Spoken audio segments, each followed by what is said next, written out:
hoje nós vamos começar uma caminhadinha aí, que da última vez que nós aplicamos, e a gente fez meio correndo, demorou um ano. Eu não sei quanto tempo nós vamos demorar, né? Mas como nós falamos hoje na devocional da reunião de oração, você tem essa perseverança aí que Paulo pede para Timóteo ter, viu? Como soldado, como atleta, como lavrador, você não para no meio do caminho, mas que você vá até o fim, tá certo? Nós preparamos o material que é da projeção, com a ajuda do Paulinho, com a ajuda de alguns irmãos, entendeu, né? Ele é apostila. Não é um material na perspectiva de um texto, como um livro. Por quê? Porque nós pegamos um material que estava no slide e só jogamos aqui. Então, como no slide ele não tem uma oração, às vezes são só tópicos, então é dessa forma que está aqui. Apesar de eu ter tentado deixar o mais lógico possível já no slide, mas talvez você sinta aí um pouco dessa dificuldade, porque vai estar justamente o texto do slide aqui. Com o tempo a gente vai tentar dando escrevendo aqui essas transições, para que no final do curso talvez a gente já tenha um material mais completo para você.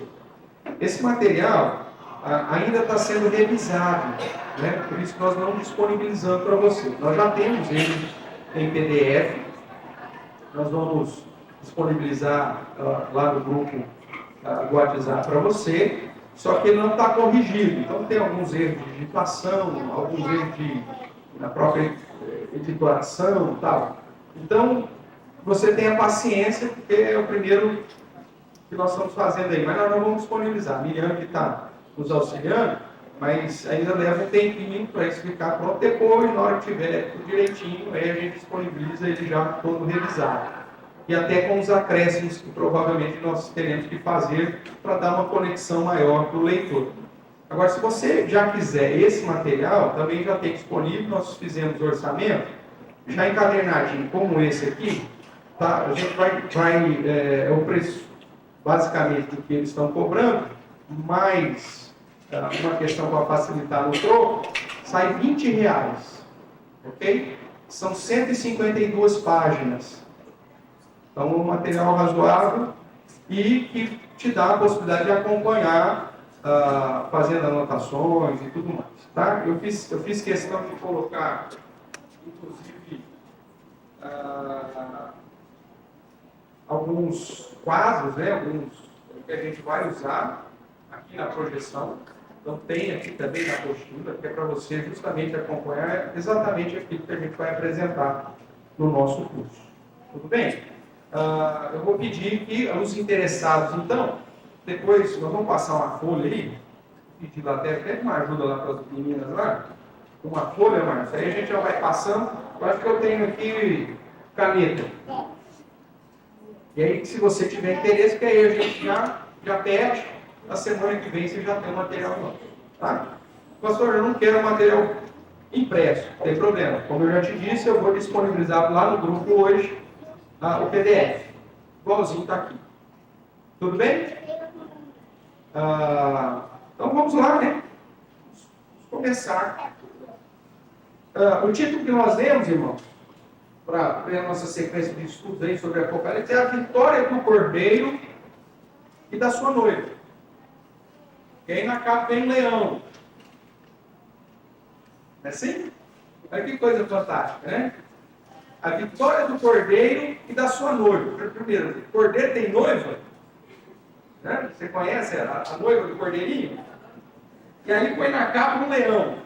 Por que isso?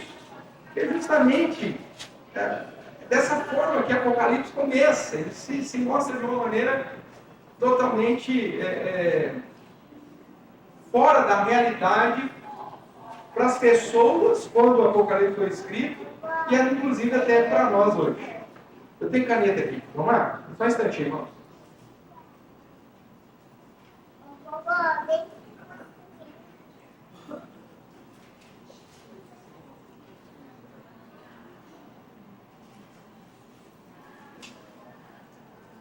Imagine a seguinte situação, irmãos.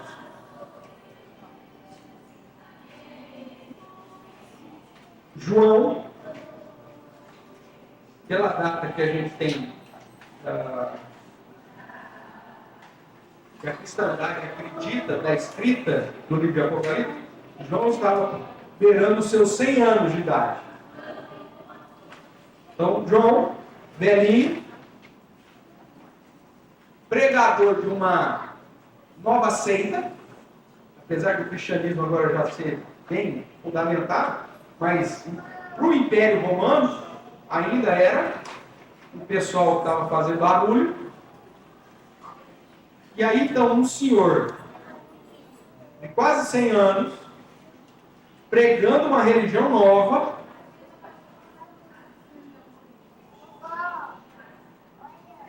preso por conta do Império numa ilha, longe de tudo e de todos, endoideceu, ficou louco. E resolveu escrever um livro. E um livro que fala de um homem cujos olhos são de fogo, que a língua é uma espada, que fala de um leão, só que na verdade é um cordeiro. E um cordeiro com chifres. Não só um ou dois, mas 7. E aí fala de um tal de um dragão. É que não é só dragão, também é serpente. E para piorar, no meio dessa história, ele apresenta umas bestas feras, cada uma pior que a outra. Não sei quantas cabeças, não sei quantos chifres. Fala de árvore da vida. Fala de número dessas bestas. Imagine, irmãos, essa situação. Alguém do Império Romano pegando esse livro do cara. Ele quer mandar, está preso aqui, está querendo mandar essa carta aqui para as igrejas. Escreveu isso aqui. Aí o romano pega lá, vamos ler o que esse cara escreveu. Eis que eu vi um leão, mas que na verdade estava como um cordeiro que aparentava ter sido morto, e tem 7 chifres, mas isso aqui é loucura. Vou mandar. Não precisa nem censurar o negócio desse aqui.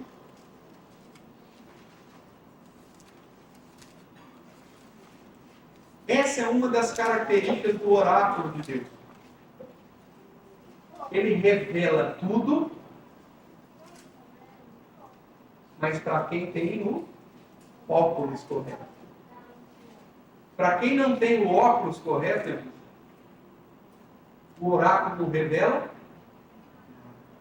E o que é pior, conduz a pessoa para uma interpretação que não tem nada a ver. Vai para longe.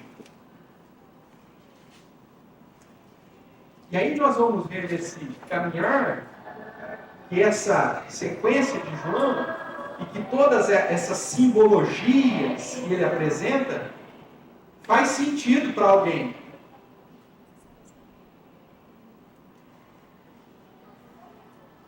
E sabe quem é esse alguém? Os eleitos do Senhor. Ou a noiva. A noiva vai entender a mensagem. Porque o que o João vai trazer em Apocalipse, irmão, já foi dito em algum lugar das Escrituras. A chave para você compreender Apocalipse está em todo o restante das Escrituras. Então, o judeu e o crente que veio por esse vento do judaísmo, quando ele ouvia falar de serpente, a cabeça dele já se remetia lá a Gênesis.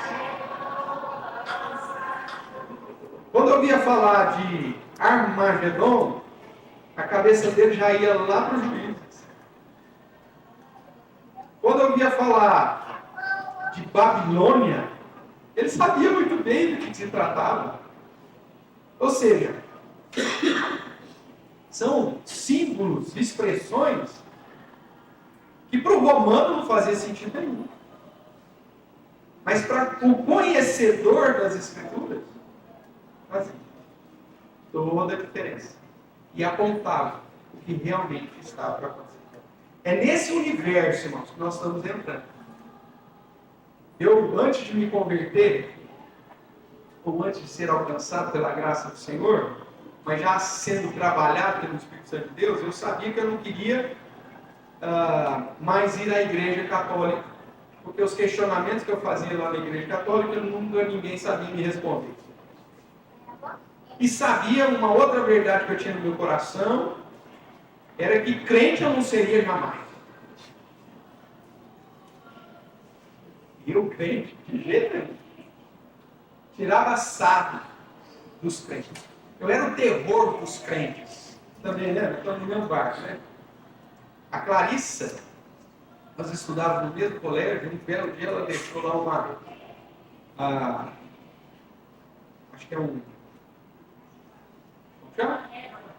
Não, um marcador de página, acho que era, uma régua, não sei. Jesus, não sei das quantas. Tirei a mão, não sabia que era dela, não sabia deixar lá. Tirei uma sábado. E eu não queria, então, ir para a igreja nenhuma. O que eu resolvi? Você vai dar risada agora, né? Eu vou montar uma igreja. Só de amigos, só de amigos, e nós vamos estudar a Bíblia. O Levi está aí? Só a Fabiana, né? Cheguei para o Levi, falei, Levi, você tem que estudar a Bíblia, cara. Nós estamos longe de Deus, temos que estudar a Bíblia. Chamei o Oswaldão, o Wander, o André, o Cleiton, tudo até a turminha. E aí os caras falaram, tá bom, mas quem que vai ensinar? E aí nos reunimos, pegamos a Bíblia, eu tinha uma Bíblia católica, peguei a Bíblia. E aí, pessoal? Quem sabe rezar? Não só as rezas, não vai dar certo. E o que nós vamos estudar então? Vamos do começo ao fim? Olha o tamanho desse livro, nós vamos demorar muito.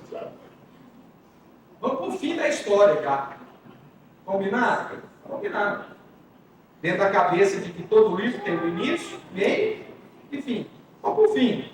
Qual que é o último livro que está aí? O último capítulo. Na nossa cabeça era capítulo. Qual que era o último capítulo aí? É esse tal de Apocalipse. Então vamos nesse. O que você acha? Deu certo? Começamos a rir, cara. Fogo nos olhos. Não sei o que. Pô, cara, esse cara aqui... se ele não estava fumando alguma coisa, o problema ele tem. Não deu certo. Aí eu cheguei na escola, encontrei um rapaz que falava de Jesus lá, numa redação dele, eu falei, esse cara deve saber mais do que eu de tudo. Eu vou chamar esse cara para ir pro meu grupo lá, meu grupo de tudo. Esse cara era crente, eu não sabia. Eu cheguei para ele e falei assim, meu amigo, eu quero que você me fale sobre a Bíblia, e que ela me fala sobre a salvação. Eu tentei começar lá em Apocalipse, não deu certo. Ele falou assim, você pode esperar até amanhã? Rapaz, me fala aí o que é, o que não é. 90% de praticidade, né? Meu teste psicológico, 90% de praticidade e 10% de teórico. Então você vai. Por que amanhã, meu amigo? Se você pode me falar hoje, não, tem que ser amanhã. Ele tinha tanto medo de mim, porque eu pegava tanto no pé dos crentes no colégio, que ele não se sentiu preparado para falar de Jesus para mim. Ele foi pedir oração. O nome dele é Ricardo. Ricardo Siqueira, hoje, o Ricardo é um dos irmãos que está iniciando a igreja presbiteriana de Colina. Que a gente teve a oportunidade de trabalhar juntos, começar o trabalho lá em Colina juntos. Deus é fantástico. E aí ele pediu oração, inclusive oração para a Clarissa, o grupo. Ó, tem um cara lá, vocês não acreditam quem que vem pedir para falar de Jesus para ele. O Evan. É pegadinha. Sério. Pode ser. Vamos orar. Orar, no outro dia ele me apresentou Jesus, me converti. E aí comecei a estudar e vi que Apocalipse tinha que ser um dos últimos livros que eu teria que estudar. E aí toda a minha caminhada, Deus direcionando, mas essa situação do Apocalipse sempre ficou no meu coração. E aí eu descobri uma coisa: os pastores não pregam Apocalipse. Porque antes de eu ser pastor, eu fui ovelha. E toda vez que eu chegava para um pastor para falar sobre Apocalipse, o cara virava um padre. Fui para o seminário. Mesmo no seminário, o curso sobre Apocalipse é muito raso. É muito frágil. Ele te dá lá meia dúzia de livros para você ler, tomar conhecimento, mas você tira as suas próprias conclusões. E aí, eu tive a oportunidade de morar com alguns seminaristas que tinham o mesmo desejo. Um deles, você já conhece, que é o Sérgio Lima. Eu trouxe aqui no ano passado. Só que ele era mais novo do que eu, então eu estava à frente. Tal. Mas o irmão dele, nós estávamos na mesma turma. Leandro Lima, você deve conhecer também. E lá na época de seminário nós começamos a estudar e a discutir, a tratar sobre coisas de Apocalipse. E hoje você vê que um dos maiores expositores de Apocalipse da atualidade dentro da igreja brasileira é justamente o Leandro. Nós seguimos a mesma linha, temos algumas diferenças de interpretação, situações que o Leandro segue por um viés mais tradicional. E eu resolvi me aventurar um pouquinho passando pela cultura judaica. Você sabe disso. E aí eu resolvi usar um óculos um pouco diferente.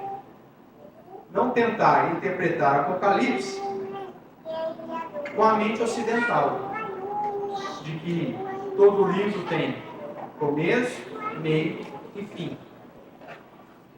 Mas olhar para a proposta que é do reverendo, ou do doutor William Hendrickson, esse livrinho aqui, ó, Mais que Vencedor, já foi editado, deve ter capa nova, que é um comentário sobre Apocalipse, onde ele apresenta uma metodologia de interpretação do Apocalipse que é fantástica, que é mesmo que os pastores de linha amilenista usam, que é o chamado paralelismo progressivo. Vamos falar disso daqui a pouco.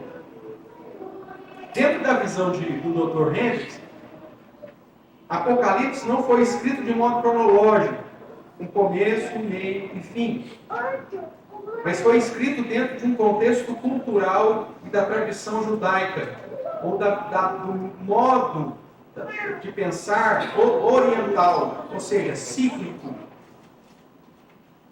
onde ele conta e reconta a mesma história, algumas vezes, só que dando ênfases diferentes, e ênfases essas que alcançam um ápice progressivo.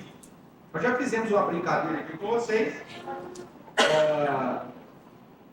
quando eu peguei alguns exemplos, se não me lembro, não me fala a memória, uma situação de um acidente, no carro, uma bicicleta, que eu estava na esquina, eu observei o carro vindo, batendo na bicicleta, o ciclista voando longe, tudo mais.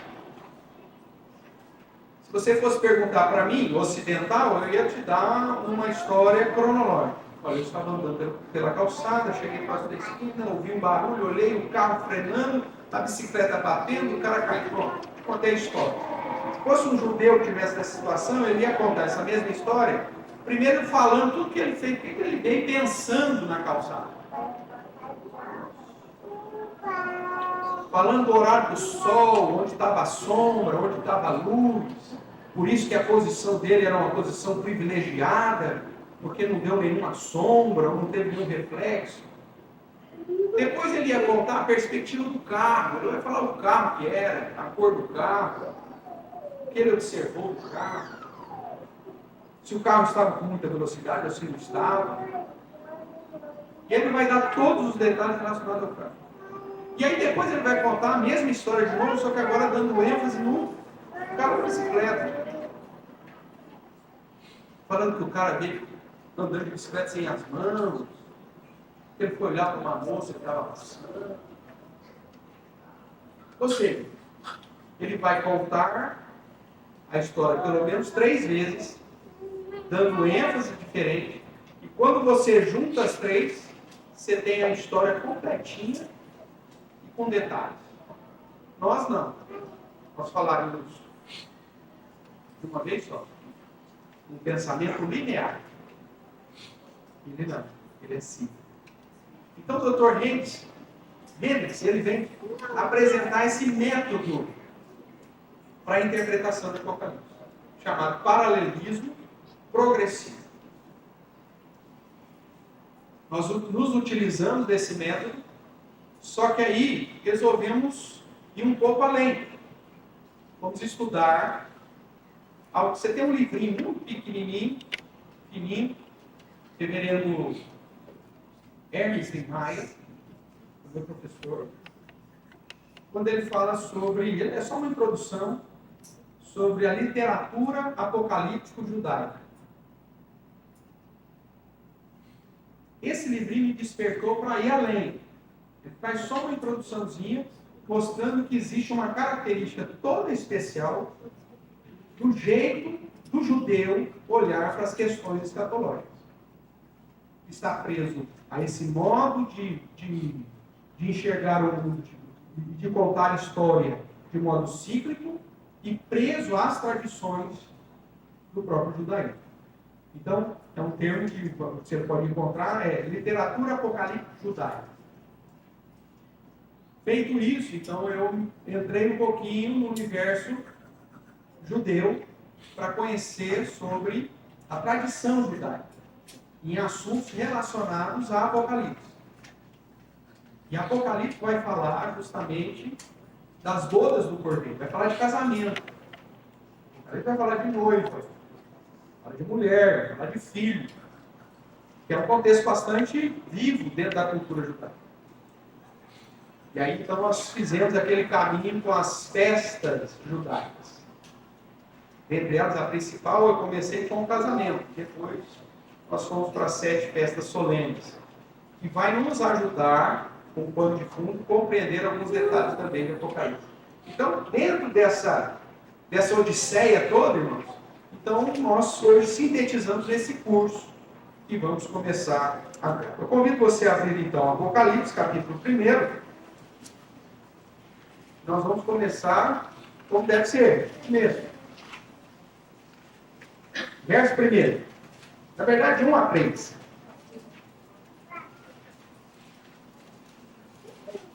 você tiver depois condição de procurar esse livro aqui, vale a pena, tá? Mais que Vencedores, William Hendrickson. Esse aqui era pela Casa Editora Presbiteriana, hoje é a Cultura Cristã. Não sei se eles têm isso reeditado, eu acredito que sim. Eu não pesquisei essa semana, então por isso que eu não tenho estado. Mas vamos lá. Apocalipse, capítulo 1, verso 1. Eu vou ler, os irmãos acompanham, porque nós vamos dando as pausas necessárias. Primeiro, revelação. Esse termo, revelação, é Apocalipse. Bem? No grego, Apocalipse é traduzido para nós por revelação. Então, o que significa o termo Apocalipse, pastor? Revelação. De um modo bem simplista. Tudo bem? O que ele fala? A revelação é de quem? Jesus Cristo. Você tem que entender que nós estamos diante de uma revelação que veio de Jesus Cristo. Quando você vai lá para Hebreus, capítulo 1, você vê que no período revelacional, nos últimos dias, então Apocalipse já é algo, uma revelação que veio dentro do qual? Nos últimos dias. Deus nos fala pelo Filho, a quem constituiu Ele sobre todas as coisas. Não é isso que diz lá em Hebreus? Então, Apocalipse é a última revelação. Apocalipse fecha o período revelacional. Então esse negócio, vamos para tal lugar que vai ter uma revelação lá. Não, lá vai estar um embromeixão lá. Porque a última revelação foi dada por Jesus Cristo. E tudo que você tem que saber do que Deus quer para a sua vida hoje, você tem que vir para a Bíblia. Para as Escrituras. Nós já estudamos isso em outro momento. E isso é importante. Pausa aqui, põe o dedão em Apocalipse 1, vai lá comigo, lá para Apocalipse 22. O último capítulo.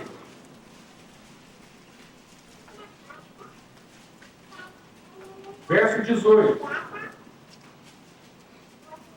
Apocalipse 22, 18 diz: Eu, a todo aquele que ouve as palavras da profecia desse livro, testifico. Se alguém lhes fizer qualquer acréscimo, Deus lhe acrescentará os flagelos escritos nesse livro. E se alguém tirar qualquer coisa da palavra do livro dessa profecia, Deus tirará a sua parte da árvore da vida, da cidade santa e das coisas que se acham escritas nesse livro. Ou seja, nós estamos diante de um negócio extremamente sério. Se eu acrescento, levo por do lado. Se eu tiro, levo por do lado. Eu preciso ser fiel no estudo da palavra, em especial de Apocalipse. Ninguém pode acrescentar, ninguém pode tirar. Ou seja, é o fim do período revelacional. Não só do livro de Apocalipse, mas de todo o período revelacional. Se Apocalipse é a revelação das últimas coisas, e se fala que não pode acrescentar nada e nem tirar nada, você acha que tem revelação ainda hoje? Não só nessa perspectiva pentecostal, irmão, de vir em determinado lugar para um profeta vai falar, eis que o Senhor vai te dizer, porque o Espírito Santo mora em você hoje. Por que no Antigo Testamento a profecia era dada dessa forma? Eis que o Senhor manda te dizer. Porque o Espírito estava sobre o profeta, você não tinha nada. Só que agora, em Cristo, quando você é alcançado pela graça, ouviu o Evangelho da salvação, tendo nele crido, o Espírito Santo te selou. Então você tem o Espírito Santo. O batismo do Espírito Santo ocorre no momento que você crê, no momento da sua conversão. É essa a pergunta que Paulo faz lá em Atos 19. Recebestes, pois, o Espírito Santo no momento em que crestes? Eles falam, não sabemos. Não foi ver, o cara nem era convertido. Porque o Espírito Santo hoje vem sobre todo o crente. Então Deus não precisa te mandar recado. Você é templo do Espírito Santo. Deus habita em você. O Espírito Santo habita em você.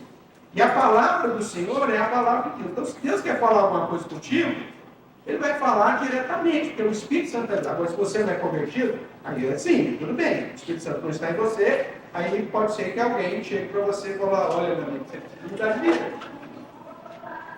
Você precisa se converter. Aí tudo bem. Mas essa postura do período profético não vale mais. Ainda mais agora, diante da última revelação que Jesus diz, olha, essa é a última, ninguém acrescenta mais nada, ninguém tira mais nada. E se alguém assim o fizer, vai receber a punição prevista. Tudo bem? Então, o que você precisa saber de Deus está aqui.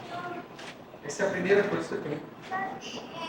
Porque qual que é o problema? Tem muita gente que vem para Apocalipse, para interpretar Apocalipse, pedindo uma nova revelação de Deus. Senhor, me revela. Olha, já está revelado. Você tem que entender isso aqui. Agora, para entender isso aqui, você tem que estudar todo o restante aqui, ó. Porque a chave para interpretar está no restante. Tudo bem até aqui? Outra coisa, se essa é a última revelação, já quebra algumas seitas aí. Tudo que vem depois de Cristo, trazendo uma revelação nova, um livro novo, pode para fora. O islamismo vem que ano? Isso é exato, né? É que século, vai lá. Ou que período? 630, 640. Antes ou depois de Cristo? Revelação de Mohammed, ou Maomé, ela veio depois de Cristo. Ela veio depois do Apocalipse. Na perspectiva de Jesus, o Deus encarnado, é acréscimo. Está fora. Os mormons vieram quando? Depois. As revelações de Ellen White, adventista, depois. Ou seja, toda a revelação posterior a Cristo está fora. Só isso é motivo para pular fora. O que você precisa saber, aquilo que você quer saber o que Deus quer da sua vida? Então pronto, você tem a Bíblia, é aqui. A própria palavra referendando que ela é a fonte que você precisa saber de todas as outras coisas. E aquilo que a Bíblia não te revelar, então é porque Deus não quis. Acabou. E siga em fidelidade e obediência. Voltemos então para o Apocalipse capítulo 1. Revelação de Jesus Cristo, que Deus lhe deu para mostrar aos seus servos as coisas que em breve devem acontecer e que ele, enviando por intermédio do seu anjo, notificou ao seu servo João. Então João só foi o escrevente. A revelação é de quem mesmo? De Jesus. Tudo bem? O qual, João no caso, atestou a palavra de Deus, o testemunho de Jesus Cristo, quanto a tudo o que viu. Bem-aventurados aqueles que, presta atenção agora, leem, aqueles que ouvem as palavras da profecia, e a ideia, bem-aventurado aqueles que guardam as coisas nela escritas, pois o tempo está próximo. O simples fato de ler, o simples fato de ouvir, já nos traz bem-aventurança. E se guardarmos, então, o ensinamento de Apocalipse, isso fará uma diferença gritante na sua comunhão com Deus, no seu modo de enxergar o mundo e no seu modo de viver nesse mundo.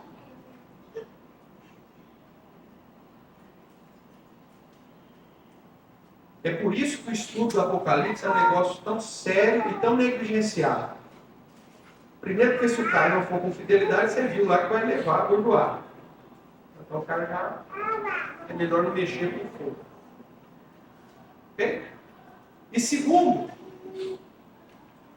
porque quanto mais claro a mensagem de Apocalipse ficar na sua mente, no seu coração, mais a sua posição diante de Deus será definida.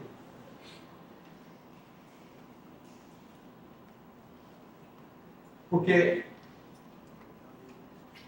ou você agirá e viverá como um verdadeiro servo de Deus, que você tem agora tudo desnudado, tudo claro, entendendo que as coisas que estão acontecendo aí não são por um acaso, e aí então isso vai mudar drasticamente o teu jeito de olhar o cristianismo, ou você vai trazer condenação para si mesmo. Então estudar Apocalipse, irmãos, é um negócio sério, como todas as escrituras, é verdade. Mas Apocalipse traz um peso a mais. Espero que isso não te atemorize. Vamos lá, que livro que é esse, pastor? Fizemos a leitura aí dos 3 primeiros versos, mas vamos lá. Como eu já disse, Apocalipse, tradução de revelação, e Apocalipse é uma mensagem destinada a fortalecer o testemunho de seus leitores. Veja que ele começa dizendo que aquele que lê, aquele que ouve, aquele que guarda, vai ser o quê? Bem-aventurado. Então ele começa falando, quer ser bem-sucedido, quer ser bem-aventurado, quer ser... Então leia, ouça, guarde. Apocalipse não teve o objetivo, irmãos, de amedrontar a igreja, de trazer medo para as pessoas. Não. Apocalipse foi escrito com o objetivo de fortalecer a fé das pessoas. Tanto que nós vamos ver daqui a pouco que o destinatário de Apocalipse são as 7 igrejas da Ásia. São as igrejas daquele tempo. É uma revelação dada para a igreja, para fortalecer a igreja, para admoestar a igreja, para chamar a atenção para alguns cuidados que a igreja não estava se apercebendo. É um livro que deveria ser, de fato, pregado constantemente nas igrejas, porque é um livro que foi direcionado especificamente às igrejas.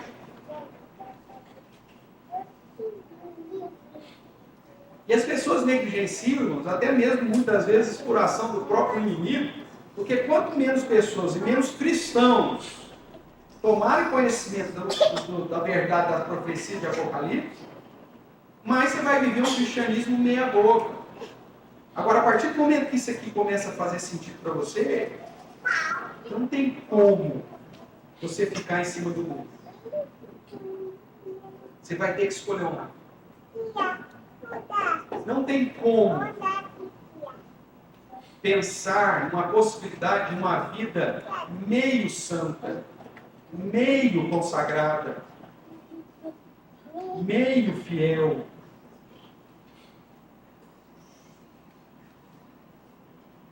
Ou você vai buscar a totalidade, você vai preparar. Porque você vai ver que, inclusive, essa história de pregar meia palavra, isso é diabólico. Porque a meia verdade,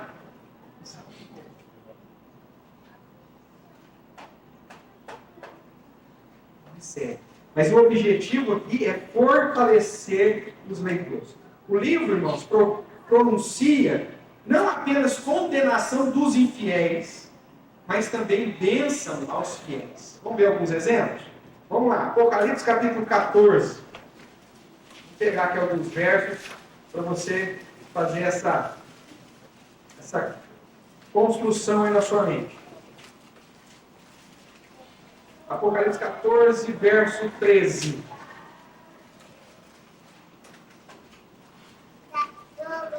Então ouvi uma voz do céu dizendo: escreve, bem-aventurados os mortos, que desde agora morrem no Senhor. Sim, diz o Espírito, para que descansem das suas fadigas, pois as suas obras os acompanham. Veja, nós temos aqui uma palavra de incentivo, inclusive, para os que morrem em Cristo. Porque se nunca ninguém te disse, todos nós estamos sujeitos a morrer. A morte vai chegar, né? Mas aqueles que morrem no Senhor, é bem-aventurado. Então, Apocalipse, ele tem o objetivo de dizer, irmãos, aqui é pepino dos grandes, hein? Grosso, abacaxi, sei lá o termo que você quer usar aí. Me permita aqui, né? Hoje, dando uma olhadinha lá rapidinho. A Marina está aí hoje? Do Flávio? Está dizendo? Não, não está. Hoje ela postou lá. A vida não é fácil, alguma coisa assim. Não é mesmo. Por isso que a nossa esperança não está aqui. Irmão, essa vida nossa aqui é uma loucura. É que a gente tenta se ludibriar. Porque se nós olharmos para a realidade desse mundo, é desanimador. E aí Apocalipse fala, olha, está ruim, vai ficar pior. Mas no céu é bênção. Mas se você estiver no Senhor, até a sua morte é bem-aventurança. É algo lindo. E veja que Apocalipse é a revelação dada a Jesus, mas a Trindade está envolvida, né? Revelação lá, capítulo 1, verso 1, revelação de Jesus Cristo, que Deus lhe deu. E aí você vai ver em vários momentos dizendo, assim diz o Espírito. Então você vai ver que o Apocalipse é a Trindade envolvida em revelar à igreja palavras de ânimo, de fortalecimento. Diante de um mundo que é ruim, que é terrível e que vai ficar cada dia pior. Não existe perspectiva em Apocalipse de que o mundo vai ficar uma maravilha. Se ficar, é que depois vem um negócio pior que você possa imaginar. Mas a tendência é sempre piorar. É isso que Apocalipse diz. Vamos ver outro verso aí, 16, capítulo 16, o verso é 15.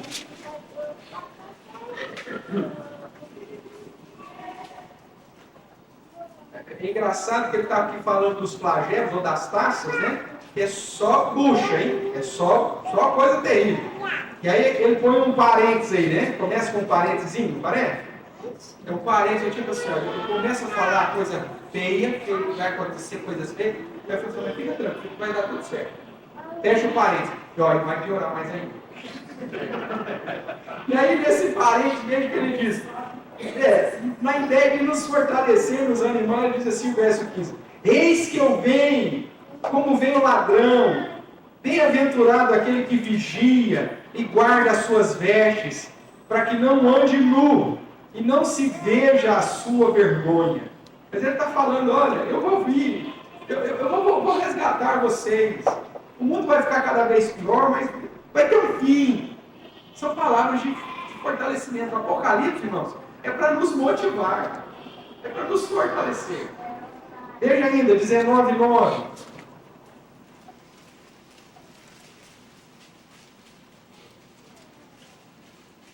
Alguém quer ler para mim? Voz bem alta?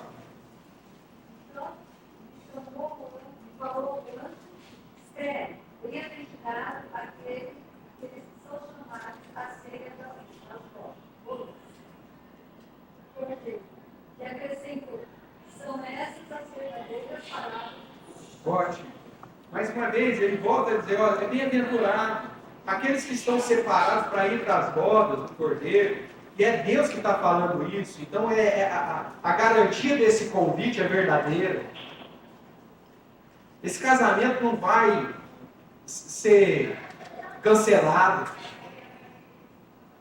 Se há um convite de que haverá as bodas do Cordeiro, que o Cordeiro e a noiva vão se casar e vão crescer, isso vai acontecer, porque a palavra de Deus disse isso. E são verdadeiras as palavras de Deus, não pode mentir. Então, se ele falou que vai ter um casamento, se você foi convidado para as bodas do Cordeiro, você é bem-aventurado. O casamento, qualquer um aí pode chegar no dia e falar assim, ó, a noiva fugiu, cara, não veio. Mas essa aqui não tem jeito, porque é Deus que está determinando. Então, é verdadeiro, não tem como fugir desse negócio. Ok? Então, são palavras para nos fortalecer. Capítulo 20 ainda, verso 6. Mais uma vez começa com o termo bem-aventurado e santo. É aquele que tem parte na primeira ressurreição. Sobre esses, a segunda morte não tem autoridade, pelo contrário, serão sacerdotes de Deus e de Cristo, e reinarão com ele os 1000 anos. Veja, palavra de incentivo. Vocês vão ser sacerdotes, vocês vão reinar com Cristo. Vocês passaram pela primeira ressurreição, vocês não vão viver a segunda morte. Nós já estudamos aqui um pouquinho disso aqui recentemente, nós vamos fortalecer ainda mais aquela visão. Mas é bem-aventurança, é fortalecer. Capítulo 22, verso 7. Ele vai dizer assim, eis que venho sem demora, bem-aventurado aquele que guarda as palavras da profecia desse livro. Você está estudando, por mais terrível que aparenta ser, está difícil, está feio, mas guarda, é bem-aventurado, porque você vai estar vigiando, você vai estar preparado. O objetivo, portanto, no livro de Apocalipse é fortalecer a igreja. Por isso que ele escreve para 7 igrejas da Ásia. É fortalecer. Agora, fortalecer mostrando a realidade. Ó, gente, a vida não é fácil, não. Vocês vão ter inimigos. E esses inimigos virão com todas as forças sobre vocês. Mas tem bom ânimo, que eu vou voltar. Vocês serão bem-aventurados. Ó, gente, vai ser difícil, mas vai ter as bodas. São sempre palavras para nos fortalecer. O verso 14, é o último dessa sessão aí, mais uma vez ele usa o termo bem-aventurado. Ele diz, bem-aventurados aqueles que lavam as suas vestiduras no sangue do Cordeiro, para que lhes assista o direito à árvore da vida e entre na cidade pelas portas. vai ser muito difícil, vai ter um monte de coisa, situação terrível, mas no final, meu amigo, é entrar na cidade santa. É estar na presença do Cordeiro, daquele que venceu. Apocalipse é um livro, portanto, que vai falar da vitória do Cordeiro e a vitória da sua noiva. É um livro que, apesar de toda a realidade que ele apresenta, tem como objetivo fortalecer os cristãos, fortalecer os crentes. E ele nos exorta a essa fidelidade. Ok? Mas vamos caminhar mais um pouco aqui. Pastor, se Apocalipse então é esse livro que vem nos fortalecer, nos animar na fé, por que a gente não interpreta isso de modo correto? Porque geralmente, irmãos, basicamente existem dois caminhos para você compreender o livro de Apocalipse. Vamos dividir aqui em duas classes, ou em duas escolas. O primeiro modo de tentar interpretar Apocalipse é o método cronológico. Cronológico literal. Ok? O que é um cronológico literal? Ele vai pegar capítulo 1, como se fosse o início, capítulo 22 é o final. É a ideia ocidental de pensar que Apocalipse foi escrito como início, meio e fim. Então, aquilo que é dito no capítulo 1 é lá no início. O que é dito no capítulo 22, deve ser perto do fim. Então, segue essa linha cronológica. E ele é literal. Se fala que vai aparecer uma besta, então vai aparecer uma besta.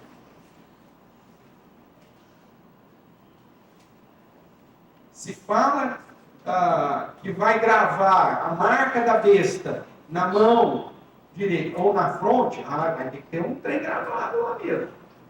É literal. Então, esse é o modo de você interpretar uma sequência de acontecimentos relacionados a um determinado tempo. Só que isso é questionável. Por que é questionável? Porque esse método de interpretação cronológico literal, o que ele acaba fazendo? Aqueles que são mais modestos, eles vão falar de pelo menos 2 voltas de Cristo. E é por isso, por conta do Apocalipse 21, 20, 19, 20, 21 e 22, se é cronológico, no capítulo 19 ele fala das bodas do Cordeiro. No capítulo 20 ele fala da prisão de Satanás e do reino milenar. Então, se é cronológico literal, as bodas do Cordeiro têm que acontecer antes da prisão de Satanás e antes da inauguração do milênio. Se é cronológico literal, se as bodas do Cordeiro vai ser no céu, meu amigo, a igreja tem que ser levada para o céu. Então, o arrebatamento tem que ser antes do quê? Do aprisionamento de Satanás e da inauguração do reino milenar. Porque é uma interpretação cronológica literal. É o jeito comum que nós temos de interpretar.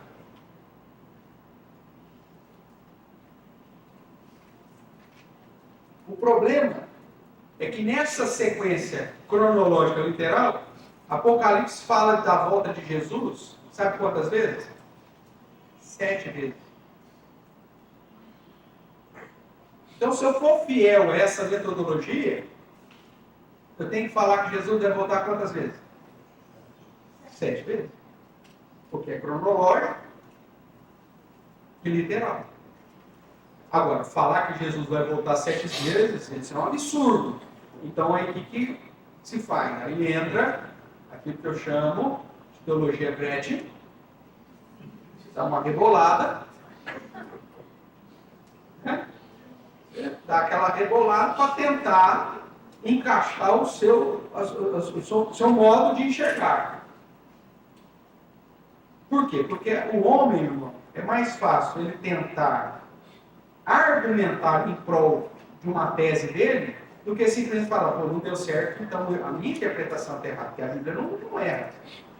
Se aqui está falando que Jesus volta 7 vezes, e eu sei que em outras passagens na Bíblia diz que Jesus não volta 7 vezes, então a minha metodologia está errada. Eu não tenho que forçar para dar uma adaptada. Eu tenho que simplesmente falar, ó, essa metodologia está errada. E vou procurar uma outra metodologia. Peguei o óculos, opa, não deu para enxergar. Esse óculos não funciona. Eu vou pegar um outro óculos, até que negócio. Opa, agora sim. Ficou claro. Esse é o modo correto de você ir para as Escrituras para interpretar. Se a sua interpretação confronta com qualquer outra passagem bíblica, ou confronta com qualquer atributo divino, quem errou? Você. Isso nós aprendemos lá atrás. Né? Nenhuma interpretação bíblica pode confrontar com ensinamentos claros da Bíblia. E nenhuma interpretação bíblica pode confrontar algum atributo de Deus, em especial o atributo da soberania. Da soberania. Principalmente esse. Porque se você tirar Deus da soberania do mundo, acabou. Aí você vai ter qualquer tipo de interpretação. Né? Você pode correr o risco até de mudar o fim da história e pôr Satanás no trono. Então, a sua metodologia de interpretação não pode ferir nenhuma verdade que a Bíblia já deu e nenhum atributo de Deus. Essa metodologia cronológica literal aponta Jesus voltando 7 vezes. Tem como eu ter esse amparo com o restante das Escrituras? Não. Aí sabe o que eu faço? Aí eu desprezo as Escrituras e eu vou ter amparo, sabe o quê? Se você adivinhar, eu vou deixar dar um abraço no Léo, porque é aniversário dele. Vai para a experiência. Vai para a experiência sobrenatural. Aí vai para a revelação. Aí o cara pega e chega assim, olha, Deus me deu uma visão. Eu fui ao 7º céu. E lá é assim, assim, assado. Então ele foge das Escrituras, vai para a experiência espiritual dele. E aí ele faz aquela experiência, a revelação tal, trazer a interpretação daquilo que ele quer. Então aí ele vai referendar tudo aquilo que ele acha que tem que ser.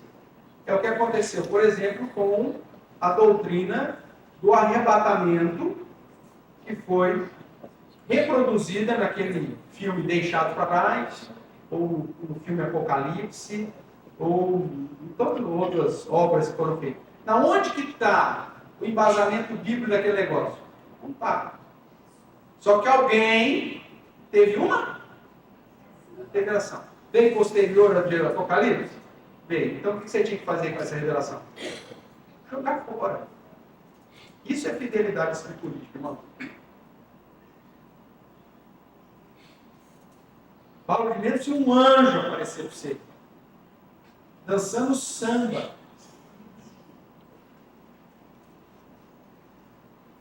E se ele aparecer e te der os números da Mega Sena e acertar, você não vai dar ouvido para ele. Nós já temos a revelação completa. O problema é que para referendar a metodologia cronológica literal, eu preciso de um subterfúgio. Qual que é? A experiência sobrenatural. Porque aí como que alguém vai confrontar aquilo que você está falando? É abstrato. Se eu chego para você aqui agora e falo assim, olha, irmãos, não se assuste agora. Por favor, preste atenção para não termos pânico. Mas eu estou vendo aqui, por favor, quem tem olhos espirituais verão. Quem está aqui do meu lado no anjo. Coisa mais linda. Não ri não, ele está te olhando.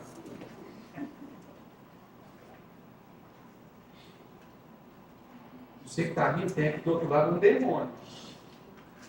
Está olhando você também. Aí a grande pergunta é, como que você prova daquilo que eu estou falando? Eu chego para você e falo assim, sabe que você não viu? Porque você não tem olhos espirituais, você não tem fé. Eu tenho uma vidaça com Deus.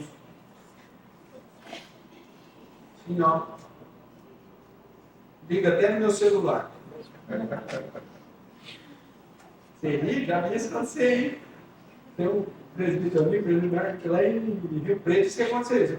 Quero um pouquinho. Sim, papai. Você pode chamar de papai, você sabe que eu sou meio contra, né? É muita piedade para pouca coisa. Sim, papai. Eu vou falar. Sim. Mais alguma coisa? Irmãos, Deus me ligou. O cara deu a profetada. Sério? Púlpito? Não. Nós estamos vivendo os últimos dias, cara. Nós estamos vivendo os tempos difíceis. A maneira mais fácil de ludibriar as pessoas é através da fé, porque a fé é abstrata. E não estou falando só de fé evangélica, não. Qualquer fé. Eu falo de Rio Preto, porque eu sou de Barreto, então tudo que a gente ouvia, eu vi de Rio Preto, né? Rio Preto tinha lá, eu acho que é não sei se é uma imagem parecida, ou se é acho que é parecido, ou se é um Cristo, não sei. É o Cristo que tem lá? O que aconteceu? Porque lá é feito o quê? Cimento. Fica lá o bichão lá no sol lá. De São José do Rio Preto, 40 e alguma coisa lá. O que aconteceu com o cimento? O que acontece com o cimento? Racha, trinca, maravilha. O cimento rachou. Em cima, começou a chover. O que aconteceu? Infiltrou. Deu infiltração. Aí começou a minar água em algum lugar da estátua.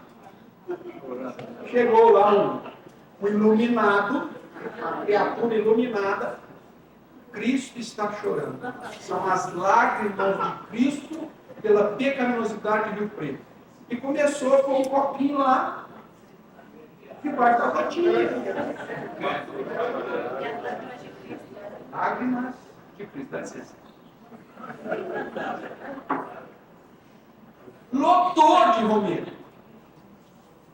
Até que a universidade, a Unesp está lá, foi lá o professor, olhou, subiu na estátua, viu a rachadura, jogaram água lá na rachadura, aumentou o choro? Aumentou. Claro que aumentou o choro. Então, o jeito mais fácil de ludibriar, irmãos, é justamente a fé. Então você tem que tomar cuidado, você tem que ter alguns critérios de segurança. Lembra que eu sempre falei isso para você? Critérios de segurança. Primeiro, a palavra é a única regra de fé e prática para nós.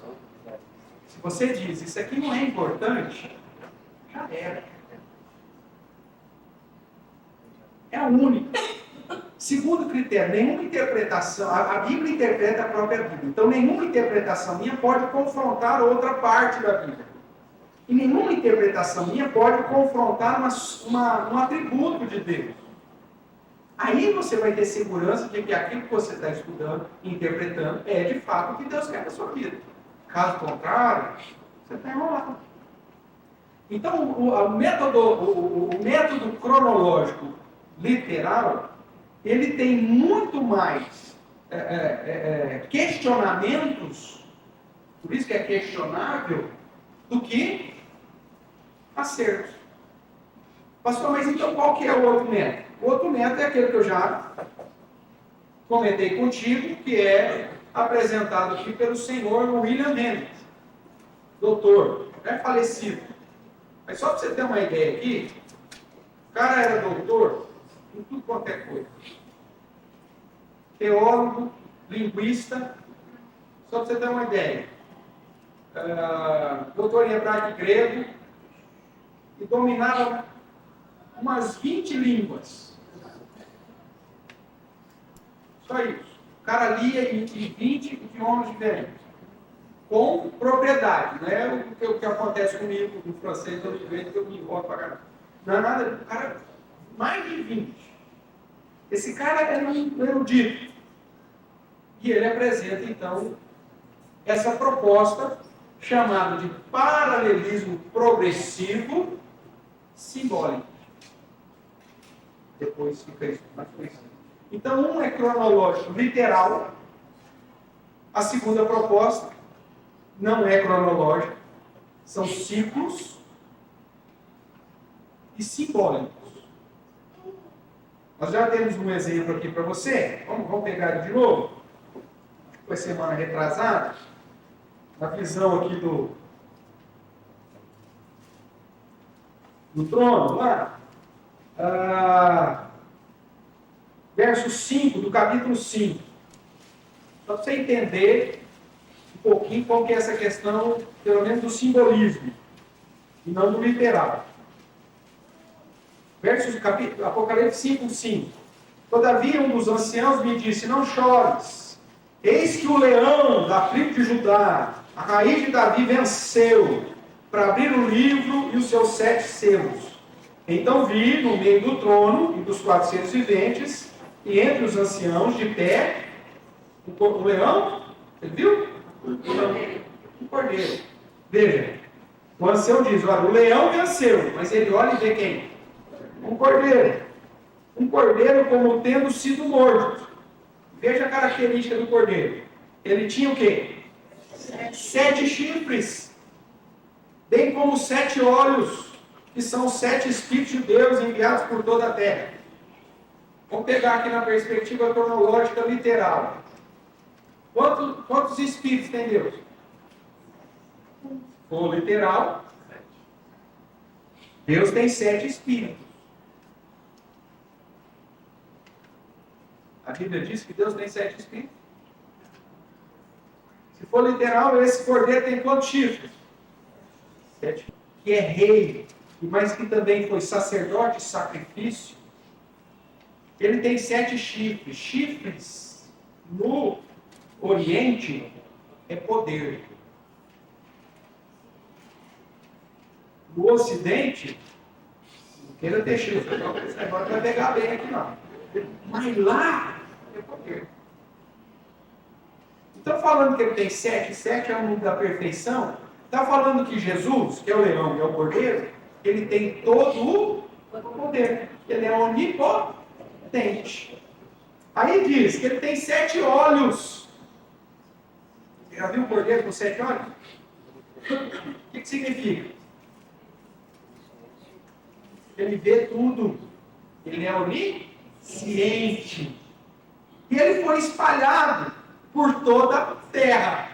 Então ele é onipresente. Veja, a metodologia simbólica, o simbolismo, interpreta uma situação que parecia ser uma loucura de uma maneira fantástica e que traz todo o entendimento, que corrobora com tudo aquilo que as Escrituras já falou a respeito de Jesus e que ainda me traz esse sentimento de edificação, de saber do fato de que eu estou servindo a um Deus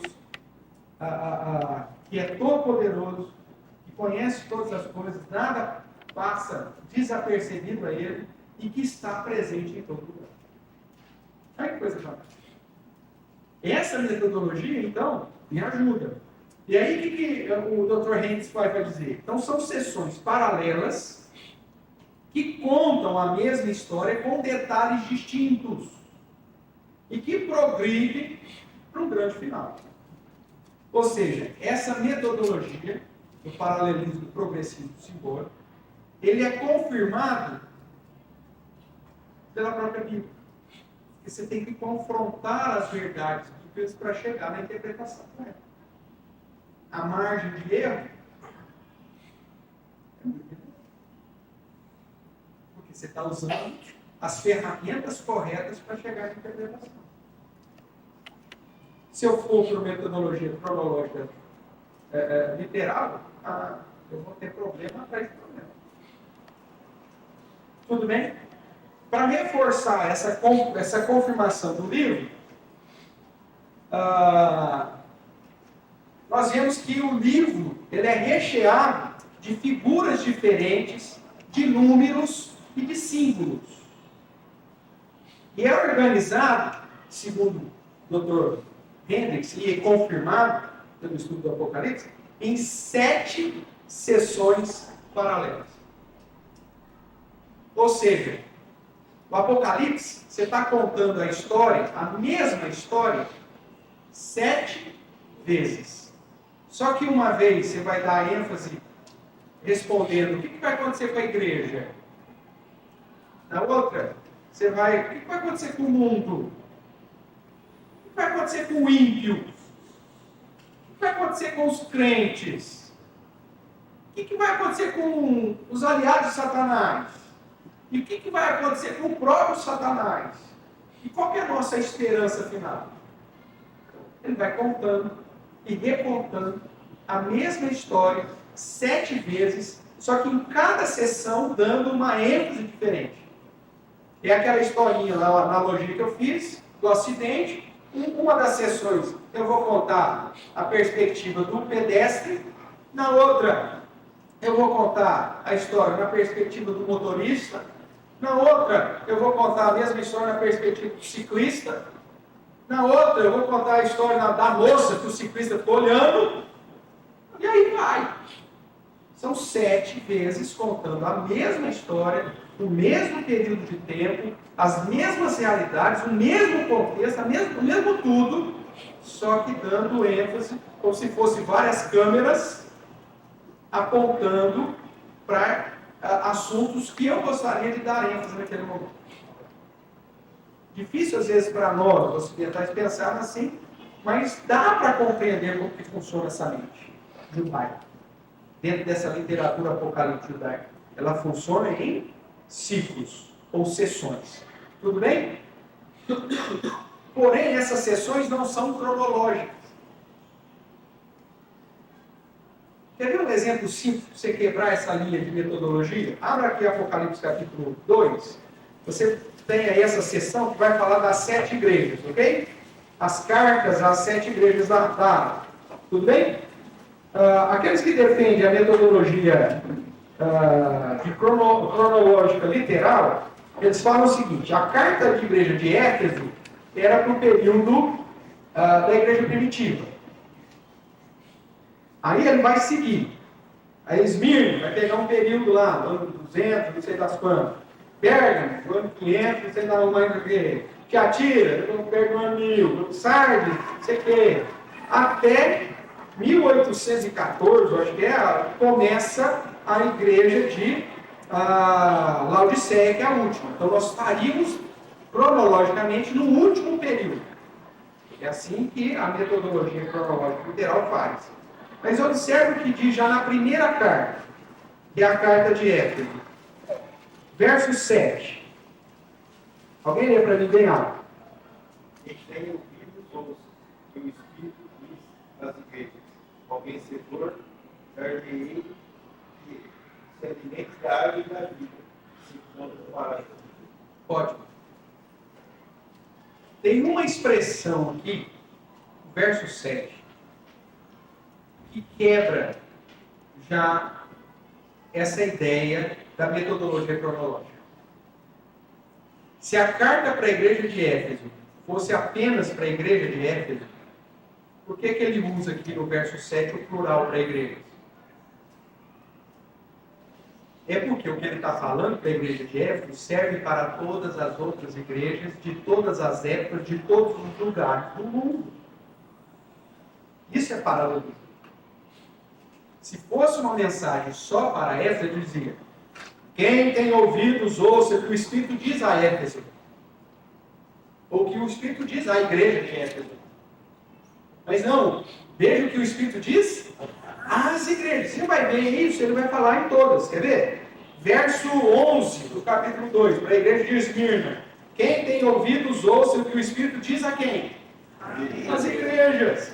Verso 17, para a igreja de Pérgamo. Quem tem ouvidos, ouça o que o Espírito diz a quem? E assim todas elas.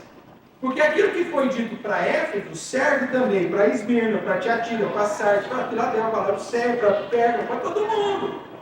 Inclusive para a igreja presbiteriana reformada de Araraquara.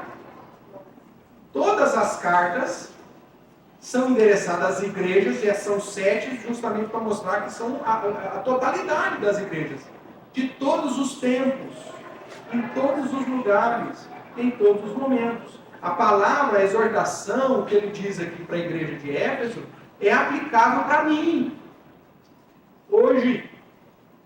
É aplicável para a nossa igreja hoje. Mas dentro da visão cronológica, o que ele diz? Não, o que ele falou para Éfeso era só a primeira igreja lá, a igreja primitiva. Hoje nós temos que estar atentos à igreja de Laodiceia. Amigo, você tem que estar atento às 7 cartas. Porque as 7 cartas vão estar falando de coisas que estão acontecendo hoje.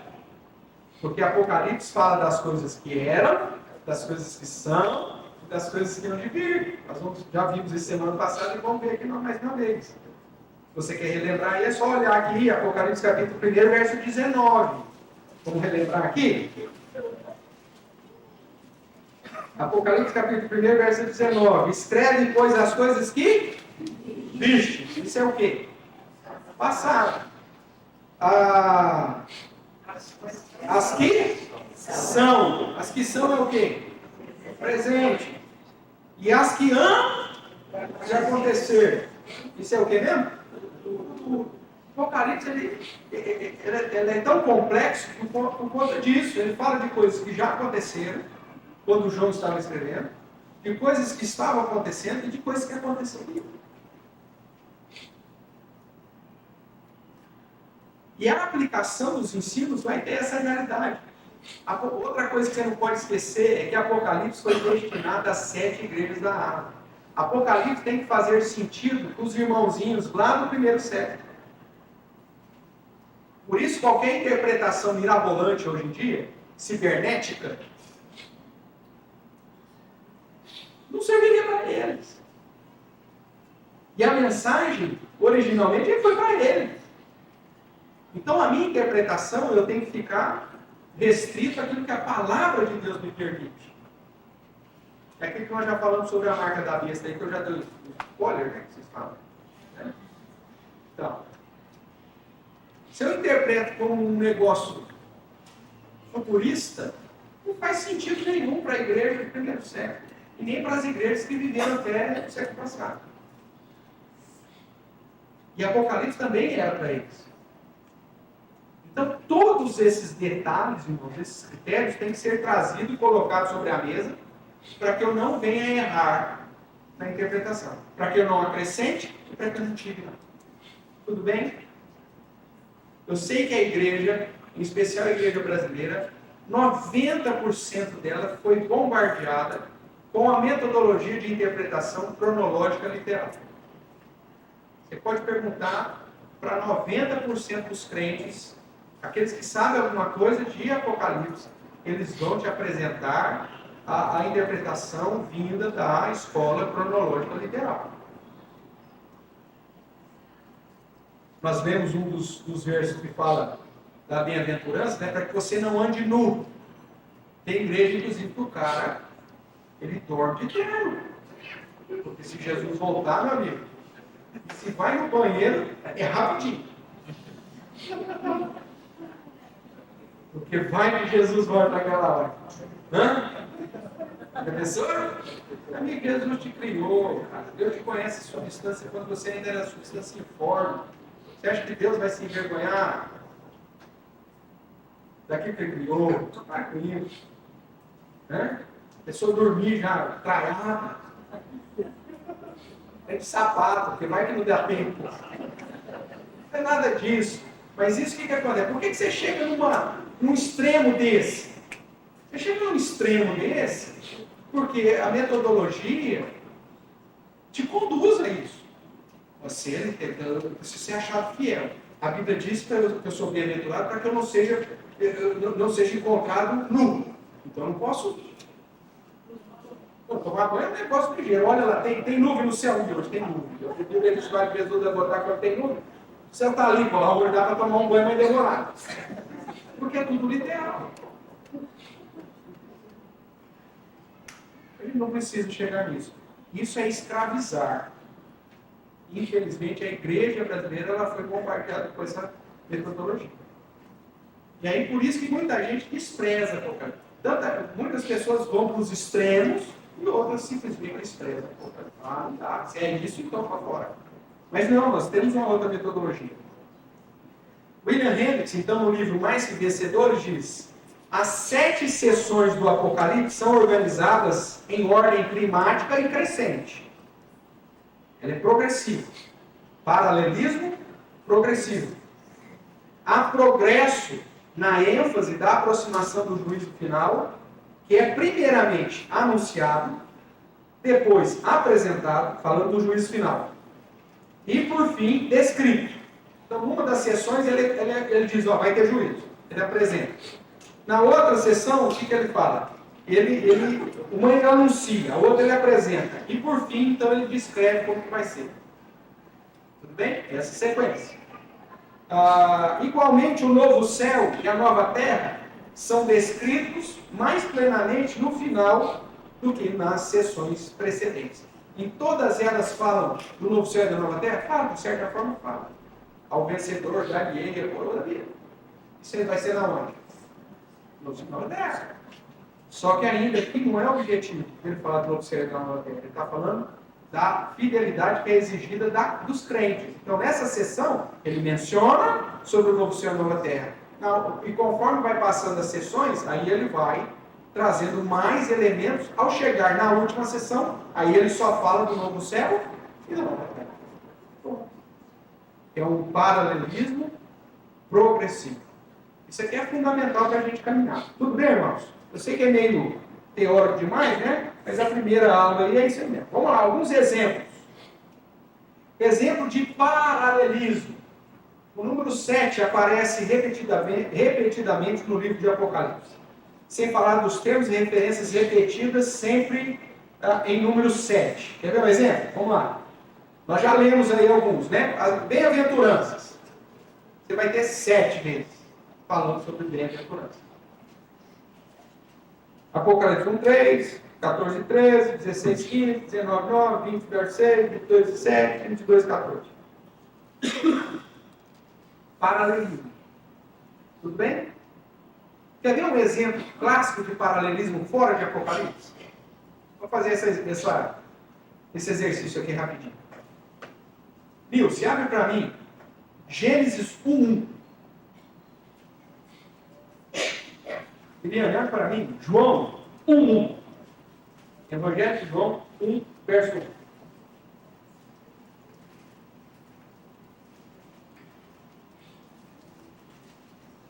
Por favor, lê para mim o primeiro versículo de Gênesis. No princípio criou Deus os céus e a terra. Pode ir um pouquinho mais. A terra, porém, estava fora do vazia, havia brechas sobre a face do abismo, o Espírito de Deus pairava com o seu pesado. E o verso 3 também. Disse Deus, haja luz, e houve luz. Bom, o princípio, meu Deus dos céus e a terra. Verso 3 diz: disse, haja luz, e houve luz. É assim que começa a gente. Veja como começa João. O princípio era o verbo estava com Deus, o verbo era Deus. Ele estava no princípio com Deus. Todas as coisas foram feitas por intermédio dele. Sem ele, nada do que foi feito se fez. A vida estava nele e a vida era a luz dos homens. A luz dos homens. Veja, há um paralelismo proposital de Gênesis com João. Eu sempre disse que se eu estivesse na comissão que definiu a divisão bíblica, o Novo Testamento para mim tinha que começar com o Evangelho de João. Não consigo começar com o Evangelho. Porque ele começa exatamente igual ao Gênesis. No princípio criou Deus os céus e a terra. João fala, no princípio o Verbo criou todas as coisas. A palavra criou todas as coisas. E você vê Jesus no verso 3, quando Deus diz, e disse Deus. Esse disse Deus é a palavra. O verbo, haja. Qual foi a primeira palavra? Haja. Verbo. Quem que é esse haja? Jesus, criando a luz. E aí diz João, ele é a luz. Isso é um paralelismo. Toda a Bíblia foi escrita em paralelismo. Tudo bem? Voltando então para Apocalipse, você vai ver que ele vai fazer isso com termos, com sessões, com ensinamentos. Bem-aventurança, ele fala, referência sobre a volta de Jesus. Esse aqui vamos dar uma olhadinha, que nós não mencionamos ainda. Então vamos lá. Apocalipse 1, verso 1 e 2, né?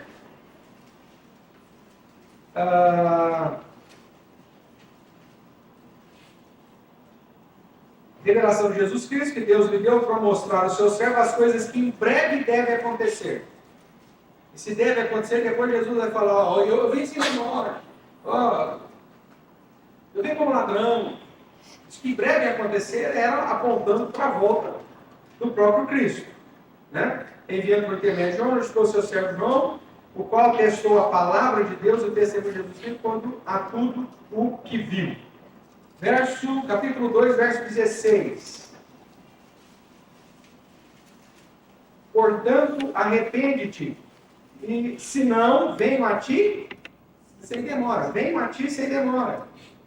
E contra ele pelejarei com a espada da minha boca. 3:11.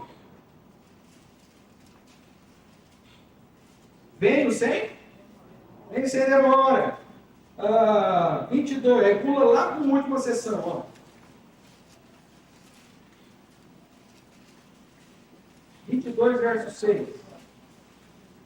Disse-me ainda, essas palavras são feitas verdadeiras. O Senhor, o Deus dos espíritos dos profetas, enviou o anjo para mostrar aos seus servos as coisas que em breve devem acontecer. Eis que venho sem demora.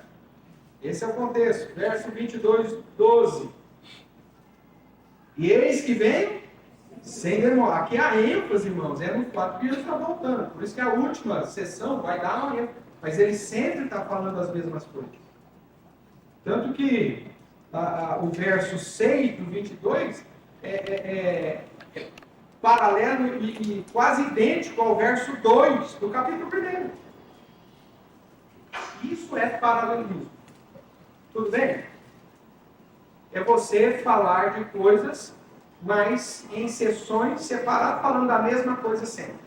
Outro exemplo, a referência à própria palavra de Deus. Você tem paralelismo apontando para a palavra de Deus em Apocalipse.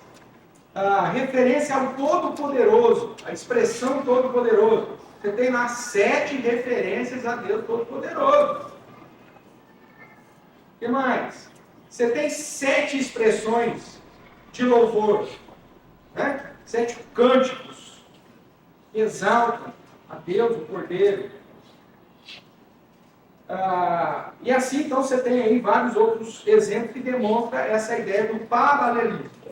Agora, para o estudo do Apocalipse em si, qual que é as sessões que o Dr. Hentz propõe e que a gente segue? Eu já vou pôr aqui as 7 para você acompanhar aí. Mais um? Não. Aqui. Dentro dessa metodologia do paralelismo progressivo simbólico, ele divide então em 7 sessões paralelas. A primeira sessão vai do Apocalipse, capítulo 1 até o final do capítulo 3, 3:22. Dá uma olhadinha lá. Que é o quê? Termina as 7 cartas. Então essa é a primeira sessão. Essa primeira sessão, ele vai falar de que Cristo está com a igreja. Cristo está no meio dele. Então é como se a pergunta fosse seguinte: viu, Jesus foi assunto ao céu, e agora? Como que fica a igreja? Aí nessa primeira sessão ele fala, Jesus está com vocês. Ele não prometeu que estaria com vocês? Ele está. Na figura do Espírito Santo, ele está com vocês. Ele conhece as suas obras. Ele sabe o que você está fazendo, o que você não está fazendo. Inclusive, ele está puxando a orelha. E é isso que você vai ver nessa primeira sessão. A segunda sessão começa no capítulo 4 e vai até o capítulo 7. Onde ele vai apresentar os 7 selos. É mais ou menos como se alguém perguntar, mas o que Cristo foi fazer lá no céu? Por que ele não ficou aqui? Por que Jesus teve que subir? Aí essa sessão vai mostrar que Jesus subiu para tomar o trono e assumir as rédeas do mundo. E aí ele abre os selos que são os direcionamentos daquilo que vai acontecer. Mas tudo falando sobre o quê? O mesmo período. Do período da ascensão de Cristo até a sua volta. Sempre esse é o mesmo período. Não existe um tempo, uma prorrogação. O tempo é sempre o mesmo. Na segunda sessão ele vai responder então o que ele subiu.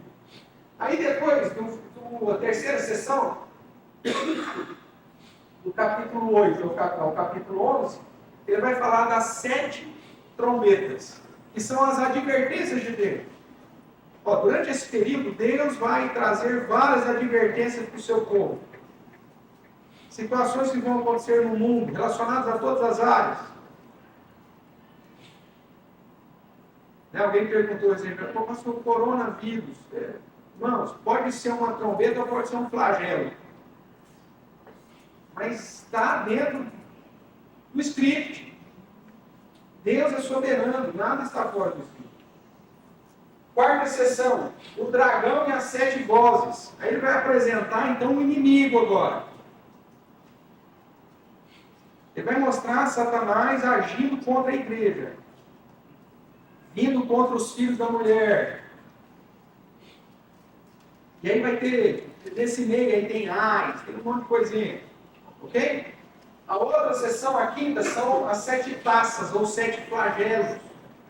Que aí é só tristeza. Aí está falando, durante esse mesmo período, aquilo que vai acontecer, tanto sobre justos e injustos. E está todo mundo sujeito. E aí vem, né? Tem até os trovões desse meio, que aí foi proibido falar dos trovões. Vamos estudar isso. Aí você tem as 7 visões do julgamento.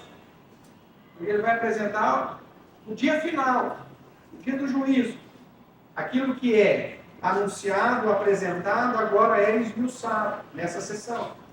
E a última sessão, as 7 visões da consumação, onde o novo céu, a volta de Cristo, o estabelecimento do estado final é a ênfase. Mas as 7 sessões estão falando do mesmo período, no mesmo contexto, no mesmo tempo. Depois nós vamos identificar que tempo é esse, de uma maneira bíblica, que a Bíblia apresenta. Porque ela vai falar sobre 42 meses, ela vai falar sobre 1260 dias, eu começo com isso, 1260 dias, 42 meses, um tempo, 2 tempos e metade de um tempo, 3 anos e meio. Então ela vai apresentar. Spoilerzinho? Vamos lá. Mês judaico, 30 dias. Tudo bem? 42 meses vezes 30. Dá quantos dias? 1260 dias. Então, 1260 dias é a mesma coisa que 42 meses. 42 meses divide por ano. 12, 24, 36. 36 mais 6, 42. 3 anos e 1260 dias. É o mesmo período de 42 meses, que é o mesmo período de um tempo, tempos, no plural, então são 2 tempos, e metade de um tempo. 3 anos e meio. Isso é literal? Na metodologia do paralelismo, não. É simbólico. Refere-se a um período completo. Que depois ele vai chamar de milênio. Agora, se você for para a cronologia literal, o que será? São 1260 dias. Meu Deus, você vai ficar com você. O que será que são 42 meses? Então, o tempo, 2 tempos. Nesse tempo, 2 tempos, Daniel fala disso também, mas Daniel está na Babilônia. Na Babilônia, quanto tempo demorava um mês da Babilônia? Você viaja na maionese. Então, vai para as Escrituras. que a interpretação fica mais clara e a veracidade da interpretação fica mais clara. Porque você não tem que fugir das escrituras. Você tem que procurar a revelação, você tem que procurar alguém, não, é aqui. Quem vai responder dos significados é a própria Bíblia. Em alguns momentos, o próprio João já vai facilitar o serviço para nós. O exemplo mais claro é de Satanás, né? Eis que eu vi o dragão, aquela serpente, Satanás, que é o diabo. Pô. Aí ele assim, será que ele está falando de Satanás, né? Pô, mais claro que isso, você vai falar o quê agora? São títulos que eles têm. Então, isso para facilitar. Mas as funções também não dão mal. Não. Funções vêm sem mais sim. Não. De João, né? Veja, cada sessão, vamos pegar, por exemplo, 7 trombetas. Pastor, a primeira trombeta vem, acontece, aí depois vem termina a primeira trombeta, aí vem a segunda trombeta. É assim? É cronológico? Não. Quer ver um exemplo? Você tem uma trombeta aqui, vamos pegar aqui, né? Deixa eu ver meu tempo. Já passou meu tempo, mas eu termino com isso.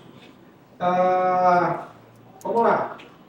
Primeira trombeta, capítulo 8. O primeiro anjo, o primeiro anjo tocou a trombeta. E houve Saraiva. Sabe o que é Saraiva? Alguém tem sobrenome de Saraiva aqui? Não? Sorte. Saraiva é chumbo de pedra, de caminho, né? Só que pedra. Quando a gente for estudar, você vai ver que aqui o termo usado é pedra de dezenas de quilos. Pode chegar a 60 quilos na pedra. Tá? Então, Saraiva é chuva de granito. E fogo de mistura com sangue, que foram atirados à terra. Foi então queimada a terça parte da terra, das árvores e de toda a erva verde. Ele está falando aqui de ações de advertência de Deus, que Deus permite com essa trombeta, que vai trazer queimada e destruição para a planta verde, para a erva verde. Aconteceu queimadas lá em, o ano 612. Foi a primeira trombeta. Nunca mais aconteceu queimada em lugar nenhum. É isso? Não, meu amigo.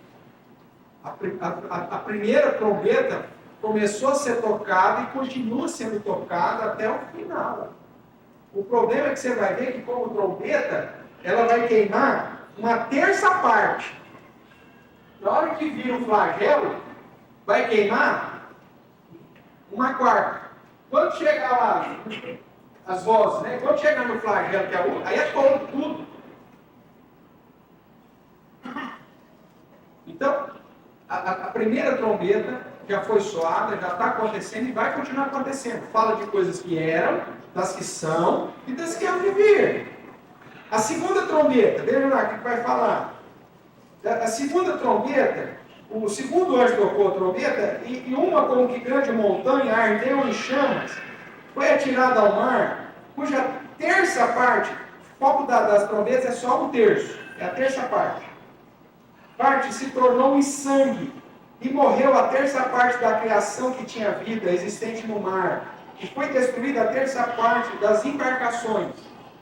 Você já viu, já ouviu falar sobre o Krakatoa? O vulcão de Krakatoa, quando ele explodiu? Destruiu o negócio, tudo, foi um negócio. Tá? Opa, então a Krakatoa foi a segunda trombeta. Nunca mais teve vulcão pegando fogo no mar e matando os bichos marinhos lá. Não, a segunda trombeta foi tocada, meu amigo, e está sendo tocada. É lógico que existem alguns momentos que isso vem à tona para te lembrar que a segunda trombeta está sendo tocada. Quando pega um incêndio aí na Amazônia, França, Austrália, isso é a mesma trombeta sendo tocada e dizendo, gente, Deus está no comando de todas as coisas. O ecologista fica louco com isso, mas a trombeta é um terço, as vozes é um quarto, e no flagelo é tudo. esse mundo vai acabar. A redenção vai nos conduzir para um novo céu e nova terra. E aqueles que não são do Senhor, meu amigo, vão para o castigo eterno. Ah, mas nós temos que defender a ecologia. Claro, vamos defender a ecologia. Mas sabendo, meu amigo, como vir as trombetas, os flagelos e a dor, que vão acabar com tudo. Você vai lá jogar água na plantinha, fazer um reflorestamento, daqui a pouco cai um raio quando pega fogo e tudo. Fazer o quê? Meu, Esses acontecimentos aqui, por favor. eles seriam naturais, 100% naturais, ou pode, por exemplo, acontecer uma Pode ser causado mundial, Pode. Você vai ver aqui depois. É que eu só estou pincelando. bombas nucleares, aqui é uma só é possível fazer tudo isso, acabar com a Terra. Um derramamento de óleo no Alasca, lá. Você lembra quando teve lá um navio lá de petróleo lá que derramou lá, quase acabou com tudo, matou não sei quantos animais, destruiu. Pode ser causado por mim, pelo homem. Mas faz parte desses trombetas. Nós vamos estudar, aí você vai ficar isso claro.